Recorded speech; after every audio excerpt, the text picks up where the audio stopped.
bill తీసుకురావడం జరిగిందో దీని మీద అనేక అవకతవకలు దేశ ప్రజలకు అన్యాయం జరిగే ఒక విధంగా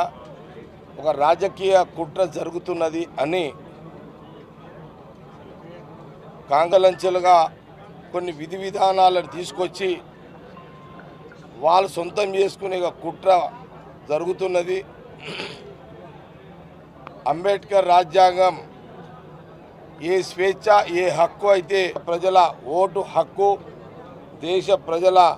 స్వేచ్ఛ 75 సంవత్సరాలు ఈ 75 సంవత్సరాల సుదీర్ఘమైన ప్రయాణంలో ఈరోజు దేశంలో ప్రతి